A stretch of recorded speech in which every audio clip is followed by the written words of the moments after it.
Uyu uri bidondi ndisi yako bro kwanga namaze kugo iyi shati John uraza mahera nayiguze izi nzara zose nagushizemo wewe uyu Queen bro ibuka wa musi waramfukamiye je uyu ibuka jewe waramfukamiye jewe Queen ndagomba ndagwe divorce ubunyene mvuga ndagwe divorce ubunyene waramfukamiye ndakumara maza bakya una kamera ndakumara maza je uyu andi niyo mu responsable wacu jewe nawe reka ndamutelefone andi nyabaki reka ndamutelefone andi nyabaki Ase TV niyo arazi urukundo rw'iwacu kuva nije nagushize hajya kuri Ase TV watanguye gukora kuri wewe ndafisi nimero za boss nije nagusabye kazi kuri Ase TV ndayifise irimo mo 2 millions irimo mo 2 millions ndagomba ndaguhonge ubunyene 1 million bidondo Queen reka ndaguhonge 2 millions ubunyene 2 millions Generator bidondo rero tukwaza ama bakunzi ba King TV Burundi turagwa kurikina exclusive buri kintu cyose bukibaze sister VIP ureka yugurura poa rindira ndakwereka witwa gute ndagomba my name is Ngendakumana Queen yo Queen ko bidondo avuga ko uri bidondine 3 10 bidondine 10 umeze neza wenda gutuka jewe nabajije kibazo uri aba wishura cyo bitwaye kandi ugaye kuri disi ntandakushika Queen bidondo ziba nakusabiye kazi kwandi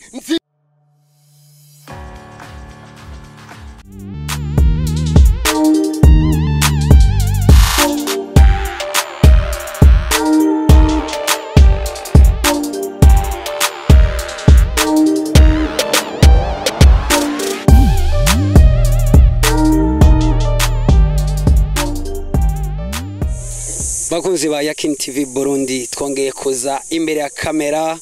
twongera tubaganiriza tubazanira utuntu turyoshe uno munsi twabazaniye umusani amumenyereye umusani asanzwe abica bigacikana mu gihugu cy'u Burundi ubita Generator bidondo no munsi ni exclusive ni ibintu bitangaje kongera kumukubita aga surprise ko ntiharaze ko tuza kuza uno munsi mukuse surprise ahantu yari yaje gutembera ahantu yaraje mu bikorwa bya misi yose reka tumwakire tunamuganirize Generator bidondo karibu msanii mambo vipi Generator mambo poa unaweza kutuimbia kanyimbo kadogo kama kawaida yako indirimbo yabaki kofise indirimbo nyinshi Generator wewe hari akantu kenshi mana ndakwibakirako cambere je mu fans wawe kuva kera akaririmbo kakera wakunda kuririmbira ku Gitanganika cyatupigiye tukamstari kadogo kuri ya ndirimbo yawe na ringaringa Nimekutana na wengi ila kwako nimetulia yakasemwa mengi yako masikio yakasikia tumebanana mimi na wewe kama pete kidole furaha yangu ni wewe ukujali kelele nikiwa nawe naringaringa naringaringa wangu ni wewe naringaringa naringaringa yaga kuri micro muri kumwe na Wallace canke wiri inyuma ya kamera ni Angelo canke Angel tunezewe cyane kongera gura na bidondo mwaka karere kiwe canke mu karere sanza twaye bidondo tumukse surprise ntabwo yarazi ko turibuze hano hantu none duhuriye hano bidondo hano bari gukora iki mu uyu mwanya bo hano ndamiri kuri piscine naje kufasha mu petit frère n'umugenzi kandi hariko rasora indirimbo yiwe mu ndirimbo yiwe namukubita iki kintu murabona ngaha niyo naje kumufasha mu clip yaheze ni Banco Game andi niyo yakoze clip twarahejeje gukora clip kose umuti hanyuma ubu turiko turafata kayaga mukanya nanje nso tajitupa mpisine na mini changamushe miguru kidogo Generator bidondo twamaze kumva ama kundi hariho za Bantu Boy hariho za izati kozwe na Satubi ubwo woba nawe wafashe ingingo kugira ngo ufashe abandi basani mu gutangura gang yawe canke itimu yawe muri uyu mwanya mbo iyo programme ndayifise kuko umuntu wose foke abe afise lebo kuko lebo itera imbere inyaranyaruka gutera imbere kidole kimoja kwezi vunja chao ariko ikintu kimbura ni studio ndabuze sponsor ya studio ndiko ndayisaba abagenzi aba diaspora abantu bangunda ndiko ndabasaba mahera kugira ngo ndawugurure studio audio mbo izi clip umuntu ashobora kuriya clip ku bagenzi kumwebe akabarondera banko game pops video n'imbuzu kenshi turarondera K-Mass me ikintu kinini ya gusa ni studio audio ibonese ibindi biraza polipoli.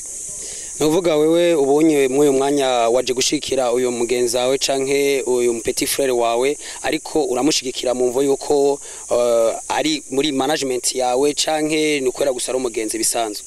Mbona umugenzi nari muri management yanje n'umugenzi ariko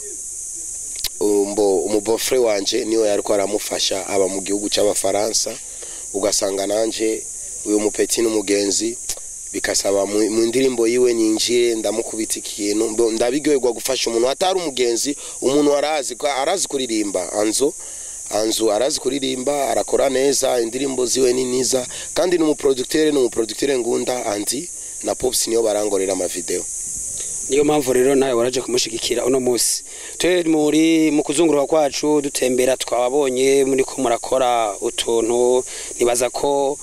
tuntu twari muri twe nitwari tubimenyereye kubonamwe wewe uhari atari wowe uri kurakora clip yiwawe ariko twakubonye mu bintu vyinshi umushigikira umuvugira muri na biriya umutembereza ahantu agira umucira inzira antuka mu bintu twemera abasani b'u Burundi bashigikirana Bidondo urimwo Bidondo muri iyi minsi uri kudutegurira iki kumenga hari ukuntu warmenga ugomba gushigikira abandi cyane gusumba we nawe bihagaze gute? Mbo muri jewe nari muri contrat ya comedy na Case Down comedy ziri kuri YouTube kuri channel yanje kenshi murazibona. Mbo contrat yaraheze ubu ndiko ndategura ari featuring zibiri za clip video ndarindira zisohoke hanyuma ari indirimbo itwa Bombe deja ni audio namaze kwishira kuri YouTube audio hanyuma clip video ndiko ndarindira kuko clip video izotora uburyo bwinshi bari bansavye 15 million kugira no nsore clip kuko ni ritme za kamiliyoni yaga bakunzi ba Yakin TV Burundi murumva arafise imigambi myinshi yo gukora arafise ibintu vyinshi yifuza ko mushigikiramwo nimba nawe uri umukunzi wa Bidondo Generation Bidondo nkuko ayama abanezereza reka nawe ukore ugire icukoze kugira ngo bikunde aronke iyo studio yiwe aronke ingena ashobora gukora izo clips yiwe kandi tugerageje kora Bidondo ni giki wobwira abantu badashigikiye umuziki ndundi? Nagomba ndababwire turahari kandi turakora neza kandi nshaka kubabwira ikintu dukunde akiwacu dukundane abasani surtout tureke hypocrisie dukundane bizodufasha ubu je ndiko ndandandaza maomo ni Bidondo Omo Bio Power ndi mu bwiza no kwa Sioni zirari inzira yo kugenda kwa kukotewe inzira yo kugenda kwa Sioni Bio Power zirari tugomba abantu mudushigikire kuri vyose kuko na muziki wacu nga mu Burundi uteri imbere ko yo ndirimbo yanje na isore iri kuri YouTube ndiko ndasaba byugyo kuko bansavye amahera menshi nga 15 million ndiko ndasaba byugyo kugira ndo ndasore clip kandi clip nshaka kuyisora mu Buganda no muri Kenya ndashaka nsore clip ebwana clip moya ni bala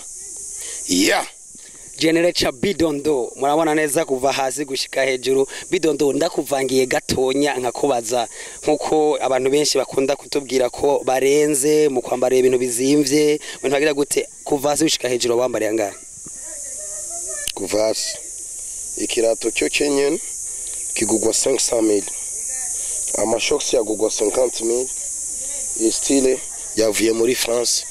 bayiguze 300 euros hanyuma amadineti simvuga nibiki ebana nabone mahera makeya yendi baza ko ngaha ebana na mahera menshi iki kintu barazi kigugwa mahera menshi ko ni kintu nemberana ni kintu ciwanje cyo muhira deja pa naco kiri muri style vraiment si nshobora kuyavuga bile ndashaka kutubwira ico kintu ngene citwa ico kintu uri kuravuga ico kintu ico wisenga ico kintu kitwa gute abantu bamaze kukibona barakizi vraiment barakizi Jesse nshobora kwivuga zina murakizi itwa TV Yakin TV Burundi abafanzi ba Yakin TV Burundi iki kintu surakibona barakubita nga murakizi cyonyene izina giwe uku nagiye Bidondin 12 kuko ndagikunze ngabakore banje tuzi Bidondin 1 Bidondin 2 ugeze muri 12 iki ni Bidondin 12 kuko ndaryamana n'iki kintu ndagikunda cyane ubu hariho bidondine 3 wa 4 barahari kugera umwanya jusqu'à 10 nuri ariko arasora video me arazana ibintu vya showbiz ngaha arakintwaragwanye nca ndamusiga we nani we Queen nashase genda jewe urabona Queen namuzane ngaha kugira ngo dukore video yanse aravuga ibintu birebire ubu dushaka tuhindure undi Queen video Nesinzi ko banko ariko aramubembereza Queen nimbari yemeye gusora video na kandi numu journaliste bakuzi ba Yakin TV Burundi ibintu bya Bidondo atubwiye ko aze yatuzaniye Bidondine 3 ariwe witwa Queen ni Queen ni umukobwa mwiza cyane yitwa Queen kandi numu journaliste akorajya kwa Anzi ni musho wow welcome nibiki ona jewe ndakubeshera uri Bidondine jewe uri Bidondine 10 jewe uyu uri Bidondine 10 yako bro kwanga namaze kugo iyi shati Jona uraza mahera nayiguze izi nzara zose nagushizemo wewe uyu Queen bro ibuka wa musi waramfukamiye jewe uyu ibuka jewe waramfukamiye jewe Queen ndagomba ndagwe divorce ubunyene mvuga ndagwe divorce ubunyene waramfukamiye ndakumara maza bakia una kamera ndakumara maza jewe uyu andi niyo mu responsable wacu jewe nawe reka ndamutelefone andi nyabaki reka ndamutelefone andi nyabaki ACTV niyo arazi urukundo rw'iwacu kuva nije nagushize hajya kuri ACTV watanguye gukora kuri wewe ndafise nimero za boss nije nagusabye kazi kuri ACTV ndayifise irimo mo 2 millions irimo mo 2 millions ndagomba ndaguhonge ubunyene 1 million Bidondo Queen reka ndaguhonge 2 millions ubunyene 2 millions General cha Bidondo rero tukwaza bakunzi ba Yakin TV Burundi turagwakurikirana exclusive buri kintu cyose bukibaze sister vip ureka yubururu poa windira ndakwereka witwa gute ndagomba my name is Ndakumana Queen yo Queen ko Bidondo avuga ko uri Bidondine 3 10 Bidondine 10 umeze neza wenda gutuka jewe nabajije kibazo uri abawishira cyo bitwaye kandi ugaye kuri 10 nca ndakushira Queen Bidondo ziba nakusabye kazi kwandi nzibe kubera iki kwandi urabona iyi telefone namuguriye nakuguriye telefone nimero zandi wewe uradifise mureke nakuguriye telefone Queen uzoba wa 11 kuko uriko rashira amanyama imbere ya kamera uzoba Bidondine 11 kandi nzorondera 10 ya kuramplace reka rero ndababwire muri ko murankurikirana njewe ni shati wanje hambura ishati uzogenda wambaye ubusa nakuguriye shati nagupangiye inzu uriko razana amanyama nga kuri kamera uriko kamera izana arimo 2 millions ugura porte mo yawe ugura arimo 2 millions zirahari nga 2 millions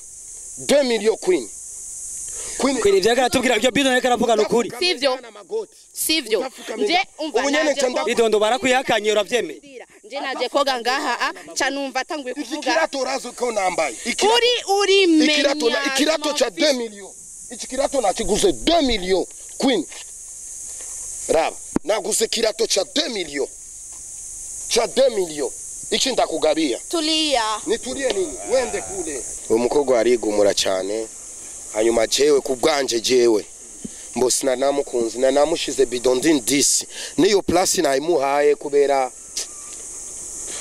suis désolé aransavye urukundo kera yaranongoje mugabo nanamubwiye mfise abagore 9 aba Bidondine 9 cyanda mubwira Bidondine 10 nico gituma arashavure ashaka kwereka abantu ko nangunda me ariko imisi yose arandiraga kanderenja kuma message ariko yavuze wamubwiye ko ufise ama miliyoni ku mufuko ariko aravuga atana yufise namubwiye mu ngodo yanje ari 2 millions nashobora kumuha 1 million bunyene ngamuhonga gusa ya ariko nayo ufise urafise nga mapema sana shaka ndayakwereke je sinsibijya bintu byo kwitapatapa urabona ko nambaye umutayi wangaye we Queen we bakunzi ba Yakin TV Burundi bakunzi ba Yakin TV Burundi Bidondo akubwira ko ariko agendana umuriyoni ariko tumubwiye twereke uwo muriyoni turaye Bidondo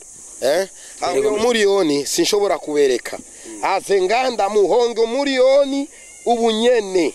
ndamwereke ko ndafisa amakashi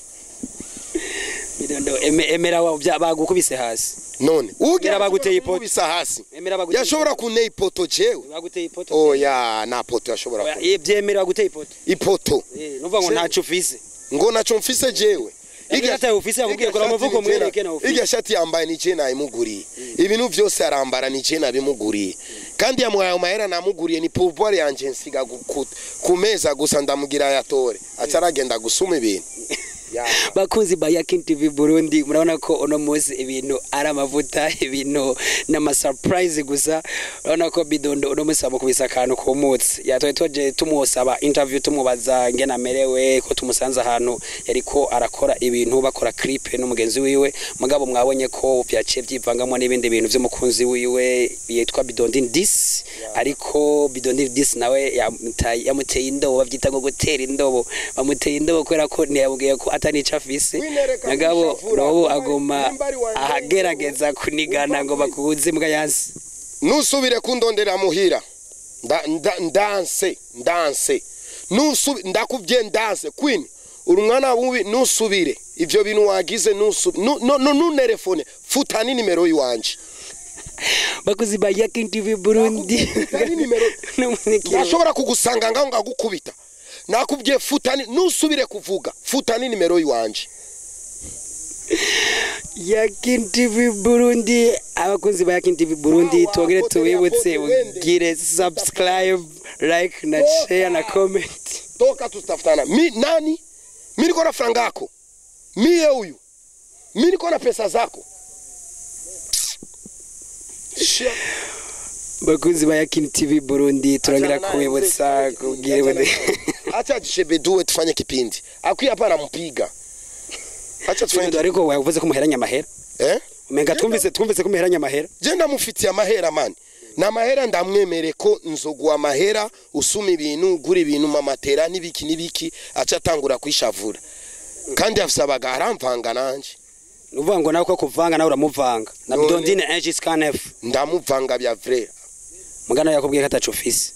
ndo yabesha ona leo nimebana lare yangu uno musi na bwana mahera ari mu ngodone ashobora gusohoka nico gituma ibintu byinshi ariko rayigirira ibintu bitaba hope suis désolé là muga kwini yanse no koza yaguciye amazi ahita yiruka tuganira ibintu byugya tuganire ibintu byatuzane ngaha reka kuganira ibintu byugya acana naye ariko washavuye sina shavuye ko wademu ni wengi brother mi pesa nimemuitikia ule mimi nilimpeleka kwa CTV na mujane kwa CTV kwandi kugira ngo akore sifo kandi nzo musanga kuri CTV ariko araja kwereke nguyo karibu mimi jena mujane kuri CTV na mujane kuri bavuze ni TV yahe bavuze ni Yakin TV Burundi musubize microphone iyi TV bafanzi b'iyi TV muri ko muradukurikirana we niyace jeshimi musubize microphone bakunze Yakin TV reka tugufatire reka okay babwire gira ico babwire ndamenyere gufata microphone je ko asanzwe ari umujournaliste nawe nyene reka yatonze wavuze ko amena akazi journaliste b'amanyanga mugabo wavuze ko wamusabiye akazi ariko wavuze ko akazi arabesha bosi wa CTV turavugana arabesha bosi wa CTV turavugana nibambia arabesha bamwe kazi kuri CTV reka tubandanye kuri CTV wone we vuga ibi kwi ariko twagiye kumva ko agoheranya amahera ariko twavuze ko amuhera dosanze twumva ko amuheranya amafaranga nivyo sivyo wa musisi namuguriye ivyema bakunzi ba Yakin TV Burundi umujournaliste mugenzi wacu ngo aheraniwe ivyema nakuguriye ivyema byingaye harura kandi biri kuri TV nubesha abantu ivyema nakuguriye biri direct ahubwo ndiha amahera yanje nahe mama ndiha amahera yanje nahe nawe riha bijya vyema nakuguriye ndi umujournaliste ndavuga bakundi ba Yakin TV Burundi Yakin TV Burundi TV nakuguriye ivyema riha ivyema none we twamenyanye njyana nawe twamenyanye njyana niwe wandonde kazima Jesse nakuronde ndondeka ndakureki mama yaranje kondo nigi ndakureki na mahera yawe mfiti nzokuriha Emilio Sekwa we nipata franga zangu Emilio Sekwa nzokuriha yo reka kumsarisha nzokuriha na kazi kuri CTV uca ukaheba iki akazi kaca kahagarika rekana na kuko bosi wa ACTV rekana na ACTV bosi turazinanye nije nagusabye akazi hage ni muzinanye ucuka hera amajambo make ndavuga amajambo kuko amajambo make nije nagusabye akazi kuri ACTV ucuka heba mubwira ndi hamayira yanje ariko kuvuga amajambo ariko aransesema Emilio Sekwa Queen hiyo ni franga inunua techi kilato na vala lakini Bidondo umesema kuna milioni moja kwa wallet hizi ni za projet mwambie afungue porte-monnaie mubwire yugurure porte-monnaie hizi ni za projet yasanze haona yuko ndoga naje kurelaxinga atasanga haona yuko ndoga sivyo iyi mama hera yanje ko nakubonye numusoma uyu Bidondo escrow ikigugwa ngaye ikugugwa 6 million abantu bose barazi ko Tempete gugwa 6 million ikirato canje kigugwa ngaye ni 6 million ringa ndagwa muri arindira ndabajije ndabajije ni 6 million c'est $300 ni 6 million kigugwa 6 million ni 6 million ni 6 million urafitiye amahera ndagufitiye Emilio Sekwa imiyo ngaho tora ndaza kwitora ndakwereka kandi nje nuzuramenyera gutyo wemeye gutanga ikintu cha 6 million kuri miliyoni imwe arafitiye amahera 1 million bro 1 million rindira ngende gusora amahera ndakuriye Bidondo yuva umutanga basi shenete canke isaha kumenya nabyo bihobwa tubwiye ko bishikana ayo mahera yuva umutanga shenete canke isaha ndamwe ikintu cha Valeri bisigura kukimushaka 6 million ari 5 million rest nashobora kukigurisha jewe yari yatubwiye ko yaguhevye yakwanse atagushaka Bidondo bigeze gute wamaze kumvanga umvanga n'abagabo benshi bakunzi ba Yakin TV Burundi murana ko Bidondo no musi byamuyangaranye ahisemo gutanga ikintu cha 6 million jewe kuri piscine n'umugabo namufumye n'umugabo kuri piscine wabwiragwaye mu nagufumye n'umugabo kuri I have many money urumva mfite amahera bebe mfite amahera ziba nawe bisa Bidondo vipi poa brother simuoni huyo siko sawa vipi piga mistari bro usimuoni huyo anapendeza kumbe uko na deni ya pesa siko sawa mimi nimemwombea kazi kweli pesa zake alinikopesha nifanye mabusiness zangu wewe mremba na hela si hiyo mapesa yake ni mapesa yake amenipa 1 milioni nimalizie kazi zangu nampatia kitu kinalingana na Valeri ya 6 milioni agitwa enzo za kumua 1 milioni iwe kandi nzo mushire na 200,000 sivyo alikuwa ananipenda ananishobokea akanipa 1 milioni Biraduremeye ko bagutwara tunabati kugwa 6 milioni kibazo arazi kunu tuiguri arazi kunu naiguriye bakunzi ba Yakin TV Burundi nkuko mubibona nako Bidondo uno munsi ibintu vyamuhariye byabaye ndase fiance kwera ko shaka kumbwira ko mu ex na mwa Tempete ya 6 million yari ama 1 million kugira ngo ibintu vyanje ma business wanje ibintu vyama biopower reka ngende kuri banki ndakura 1 million ndamusubiza chansubiza Tempete wanje kandi bya Bidondo d'ici moi et lui c'est fini nigiki wobwira abakunzi ba Yakin TV Burundi ko arabukurikirana mu mwanya abakunzi ba Yakin TV ndabakunda cyane General cha Bidondo murashobora kugenda ku subscribe yanje mugire kakantu kalake usimuoni ule ya ule anapendeza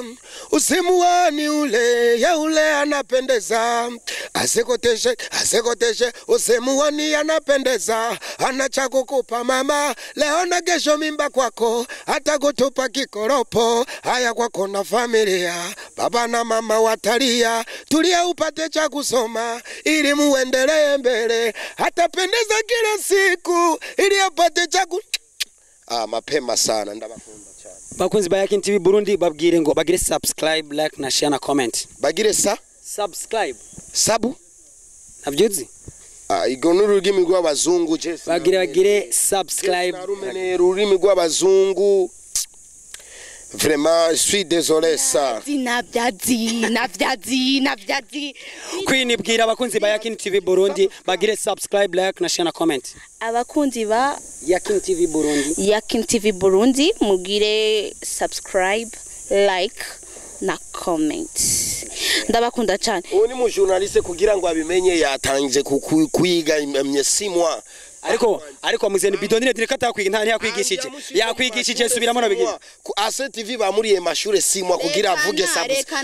subscribe ona umva ibyo ni rurimi rwa journaliste murabimenye ibigo bya subscribe kuko mubibamo je ubwo ni rurimi rw'abazungu none ngire subscribe vuga sabone basi sabone bakunzi ba Yakin TV Burundi mugire sabone j'aime mumubwire andi amahera yanje arafite amahera yarakenye naco afise ona mwese muri aba journaliste murazinanye iyo ni mipango murampangiye mwese muri aba journaliste kandi aba journaliste b'amanyanga nabo dukeneye mwese muri aba journaliste b'amanyanga ubu ndashaka kuhagarika notubeshera ariko nutubeshera ariko bo en fait bariko bara we wambwiye uko ari sheri wawe none ayo mahera ari umujournaliste uyu n'umujournaliste aranzanira nimba ari yankopejeje muri yoni kugira ndonsore ma clip yiwanje kandi uyu n'umujournaliste rindira akanzanira oya rindira uyu twamenanye mbaye umujournaliste niho nje natanguye kuvugana nawe nababeshe ngo yarandonde ziba jewe